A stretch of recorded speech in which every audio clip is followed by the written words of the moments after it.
2024 সালের জুলাই, রাজপথ উত্তাল। যোগ্যতার ভিত্তিতে চাকরি চাই, কোটা নয় প্রতিযোগিতা চাই, এই স্লোগানে মুখর তরুণ প্রজন্ম। একটি প্রজন্ম বলেছিল কোটা একটি বৈষম্যমূলক ব্যবস্থা, তারা চেয়েছিল মেধার ভিত্তিতে রাষ্ট্রীয় সুযোগ। সময় বদলেছে, কোটা বিরোধী আন্দোলনের জয় হয়েছে, তারা এখন রাষ্ট্র ক্ষমতায়। কোটা বিরোধী প্রায় 20 দিনের আন্দোলনে নিহত 844 জন এবং 3 ক্যাটাগরিতে আহত 12,043 জনের তালিকা তৈরি করেছে সরকার। আন্দোলনে অতি গুরুতর আহতদের ক শ্রেণীভুক্ত করা হয়েছে, যার সংখ্যা 493 জন। এছাড়া 908 জনকে গুরুতর আহত খ শ্রেণীভুক্ত এবং 10,642 জনকে ঘ শ্রেণীভুক্ত করা হয়েছে। জুলাই গণ অভ্যুত্থানের শহীদ পরিবার এবং জুলাই যোদ্ধাদের কল্যাণ ও পুনর্বাসন অধ্যাদেশ 2025-এ আন্দোলনে নিহতদের জুলাই অভ্যুত্থানের শহীদ এবং আহতদের জুলাই যোদ্ধা হিসেবে গ্যাজেটভুক্ত করা হয়েছে। জুলাইয়ের সেই আন্দোলনে আহত ও নিহত পরিবারের সদস্যদের জন্য বেশ কিছু পদক্ষেপ নিয়েছে সরকার। সমালোচকরা যাকে কোটা হিসেবে অভিহিত করেছেন। সরকার বলছে পুনর্বাসনের অংশ হিসেবে নিহতদের পরিবার পাবে এককালীন 30 লাখ টাকার সহায়তা। এছাড়া 3টি শ্রেণীতে ভাগ করা হয়েছে আহতদের। ক, খ, গ শ্রেণীর আহতরা পাবেন পর্যায়ক্রমে 5, 3 ও 1 লাখ টাকা। শ্রেণীভেদে থাকছে মাসিক ভাতার আয়োজনও। মাসিক 20, 15 ও 10,000 টাকা করে ভাতা পাবেন আহতরা।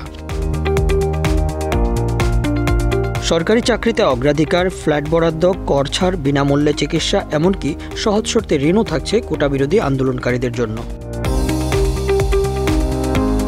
তবে অতীতের মতোই ভুয়া নাম পরিচয় ব্যবহার করে এসব সুবিধা গ্রহণের অভিযোগ উঠেছে অনেকের বিরুদ্ধে। এসব পুনর্বাসন ও সুবিধা নিশ্চিত করতে 2025-26 অর্থ বছরের বাজেটে 405 কোটি 20 লাখ টাকা বরাদ্দের প্রস্তাব করা হয়েছে। এর আগের অর্থ বছরে এই বরাদ্দ ছিল 232 কোটি 60 লাখ টাকা। জুলাই আন্দোলনে নিহতদের পরিবারের সদস্য ও আহতদের জন্য এককালীন অর্থ, মাসিক সম্মানী, চিকিৎসা ভাতা, বাসস্থানের ব্যবস্থা ও কর্মসংস্থানের সুযোগ করে দিতে 635 কোটির বেশি অর্থ বরাদ্দ দিয়েছে বর্তমান সরকার।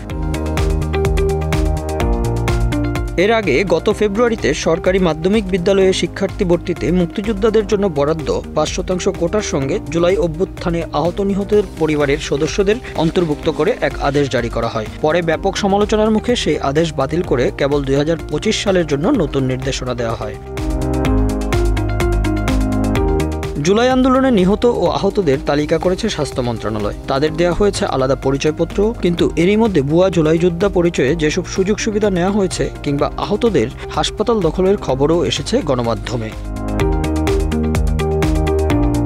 তবে সরকার এই সুযোগ সুবিধা দেওয়াকে কোটা বলতে রাজি নয়। তারা বলছেন, যারা চোখ হারিয়েছেন, পঙ্গু হয়েছেন, তাদের ন্যূনতম মানবিক সহায়তা দরকার। এটা প্রজন্মের পর প্রজন্ম চলবে না। মুক্তিযোদ্ধা কোটার সঙ্গে এটা গুলিয়ে ফেললে ভুল হবে।